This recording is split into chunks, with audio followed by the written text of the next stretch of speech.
Here's a number that's going to shock you. £25 billion. This is the amount that's been reported by the Federation of Small Businesses, of which small businesses and entrepreneurs are spending on tax compliance in the UK. This means an average of £5,000 per small business is spent on understanding the tax systems, dealing with HMRC, long waiting times, and extra spending on accountants understanding the complex UK tax system. This is disastrous. The Federation of Small Businesses has labelled HMRC's customer service as unacceptable and changes need to happen. If you're a small business owner, you're not alone in trying to deal with HMRC and understanding the ever-changing tax landscape.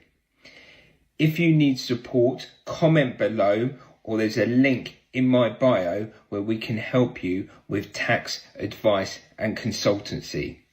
But let me know about what you think of these latest figures and what can be done to simplify the UK tax system.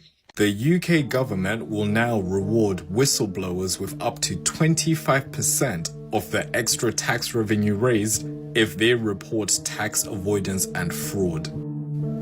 Listen, if you guys see me there, don't ask questions, innit? Don't ask me any questions. This year marks the 20th anniversary of the formation of HMRC in its modern form, and they are coming with some big reforms, it seems. They are copying the United States whistleblower system, which means that if you give credible evidence that leads to taxes, penalties, or interest being collected, they will pay you. I've already been seeing people saying like they're thinking of all these kinds of small businesses to report on, but I think this is intended for companies and or wealthy individuals because they mentioned that the payment is discretionary to how much time and effort was saved through the evidence. Anyways, do you know anybody who owes a lot of tax and you have evidence for them? Make sure you please privately message me with that information so that I am fucking red with rage, okay? Every fucking time I need to speak to HMRC, that fucking robot won't connect me to a person. I actually can't. When I applied for settled status, yeah, this is actually the fucking worst part of being an immigrant in this fucking goddamn country. I have indefinite leave to remain, okay? I never got offered a biometric permit, which now you apparently need for fucking everything on that goddamn website. I need both a UK passport and a UK driver's license. I've got one of them, I ain't got the fucking other, so what do they tell me to do? Get the government ID check app and scan your face on it. It'll work. I've been trying to do that for the last hour, okay? It got to the point where they were like, you have 2 attempts left on proving your identity. If not, we're going to lock you out your government gateway ID account. So I'm like, right, clearly it's not scanning my fucking face correctly. What can I do? So then they're like, oh, contact our access services. They give me a number. I ring this fucking number and this robot will connect me to anyone. She just sends me text messages being like, oh, here's the links to the websites that will help you.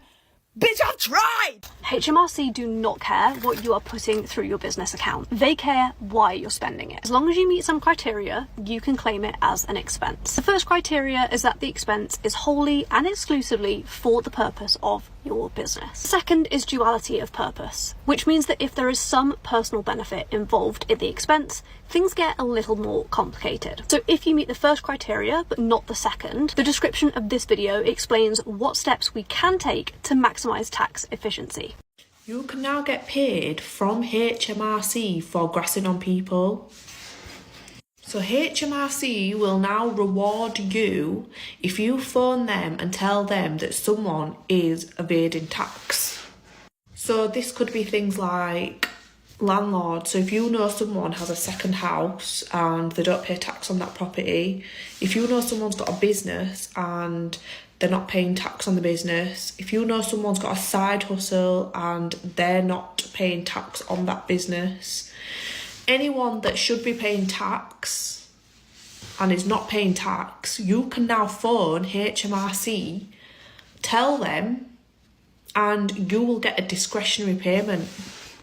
So the payment could be, so if they want to do their investigation and they recover tax from that person, you've then saved them time and resources, so they will then pay you out.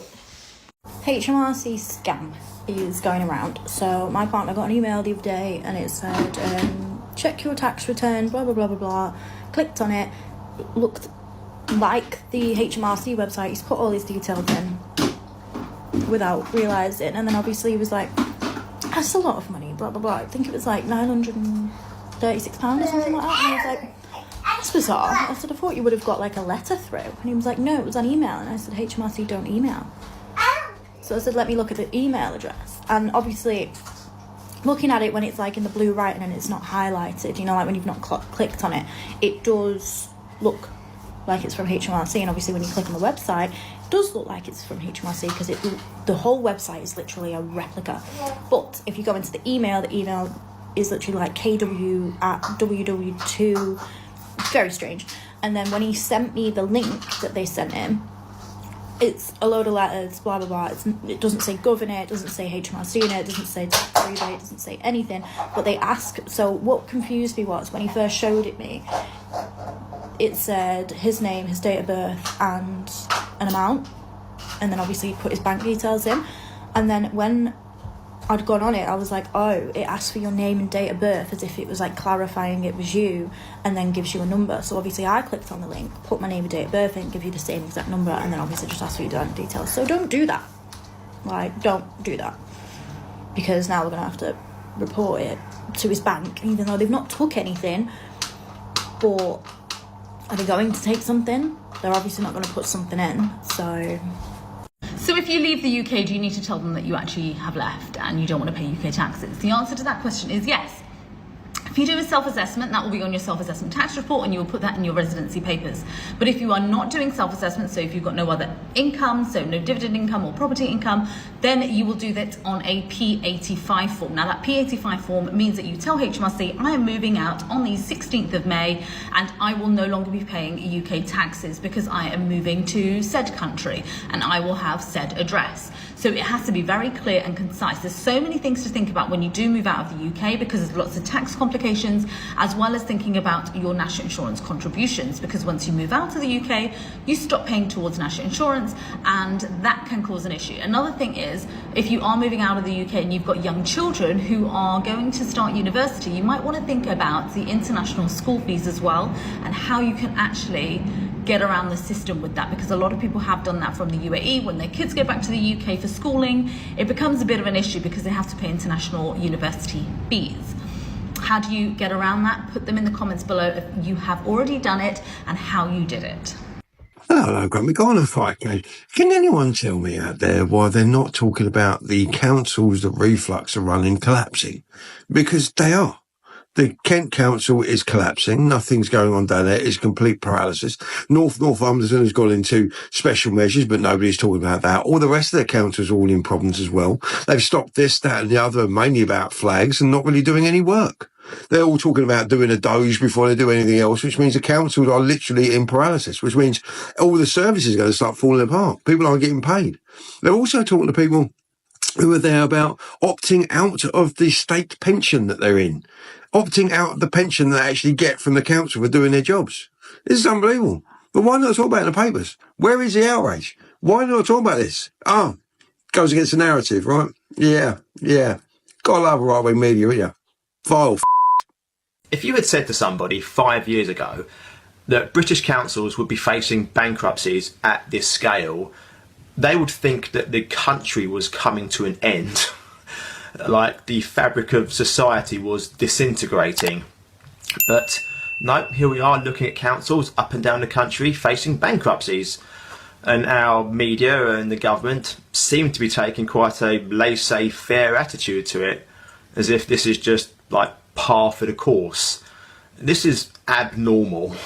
This is not anything that we should become normalised to or desensitised to. Going bankrupt is probably the worst thing that could happen to any council. I can't think of anything more serious than bankruptcy, other than possibly a terrorist attack. But as councils go, bankruptcy is the worst thing you can face, and it's happening on a almost industrial scale. But, you know, our government and our media just like whistling and saying, oh, well, this is just how it is now. A London council is now looking to buy back council leasehold properties. And if this doesn't highlight market inefficiencies in the housing crisis in London, I don't know what does. Now, these are the exact same properties that Thatcher sold under the right to buy scheme in the 70s. Now the council is buying them back at the inflated prices of today from the very same people that they sold them to. You just can't make this stuff up. What a complete waste of taxpayers' money. Now, this is no shade to anyone who's able to purchase a property under the right to buy scheme. Kudos, hats off to you. But it just seems super inefficient for a council to sell a property for one price and then buy it back years later at the grossly inflated market price. And the fact that councils are having to do this when they don't just go ahead and build properties, and this method is somewhat cheaper than building new houses, is just incredibly inefficient. And it just goes to show the scale of the housing crisis throughout the UK, but particularly in London. Seeing this today absolutely shocked me, and I think future generations are absolutely cooked, especially if you're living in London. More and more needs to be done from a government level to increase the levels of housing stock. But at the same time, there's a massive conflict of interest because a lot of MPs are private landlords themselves. So why would they increase the housing stock when they're making so much money out of the fact that there is a housing shortage in the UK and especially in London? Let me know what you think in the comments below, but I think this just highlights the scale of the issue. So we say Birmingham City Council effectively declares bankruptcy after being hit by a £760 million bill. Yo, they're talking about they ain't got no money to be paying benefits and all this madness. I don't know how that works. But yeah, something must have happened because, you know, the only time you declare bankruptcy is when you get a bill bigger than you can pay, or you get a bill that you can pay, but you don't want it. So I've got a question. When was it that we elected a government to simply make rules and tell us what to do? I thought they were supposed to look after us. I didn't think they were supposed to just create new rules, make them law, and then tell us what to do.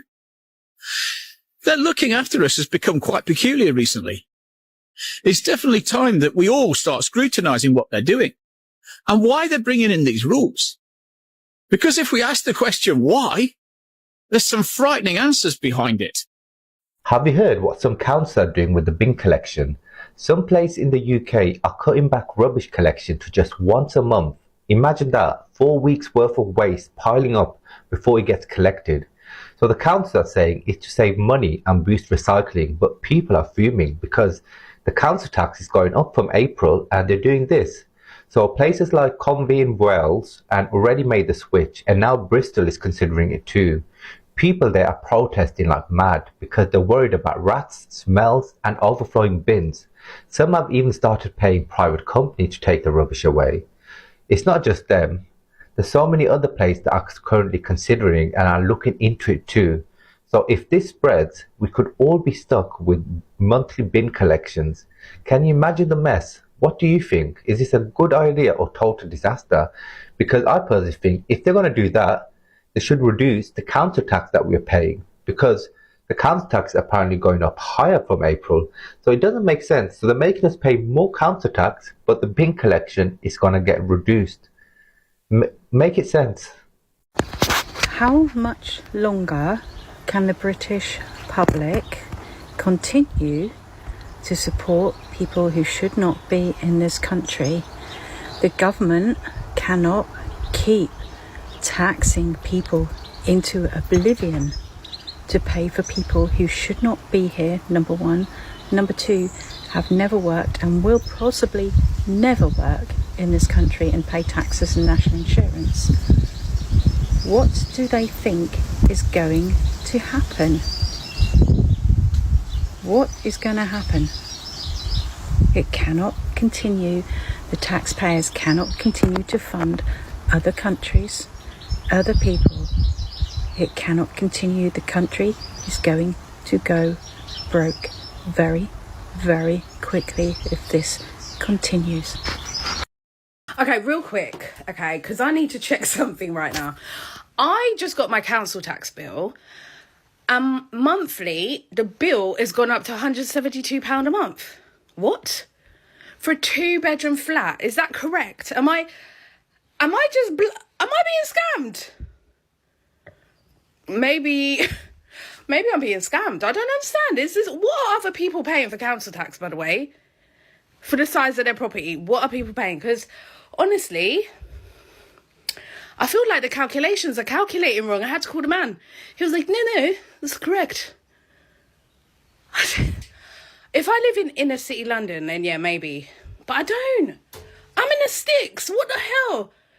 £172 a month for a 2-bedroom flat. Am I right to be shocked? Is this too much? Are other people paying this much? I'm so confused.com right now. I'm so confused.com and I'm so annoyed. Anyway, what can I do? I've got to pay it. You'll be getting your new council tax bill pretty soon, and you're probably expecting an increase in costs of about 5%. But what if I were to tell you that actually, when you consider service level and costs, you're likely to be paying around about 15% more than you're expecting? Let me walk you through why. So if we take the median average last year of £2,000 and we add 5% to it, we get to £2,100 this year. You're now paying £2,100 for the same service you received last year. But that's the point, because you won't get the same service you received last year. Councils right across the country are cutting services. They're reducing bin collections, they're shutting libraries, they're closing community groups, old folks' homes, and all sorts of things. So actually, let's take 10% as a figure. Let's say that councils are reducing their output by 10%. So that £2,000 that you were buying last year, there's now £1,800 being spent. So in other words, we are now paying £2,100 for £1,800 worth of service. That is a 16.7% increase. We are paying more and getting less.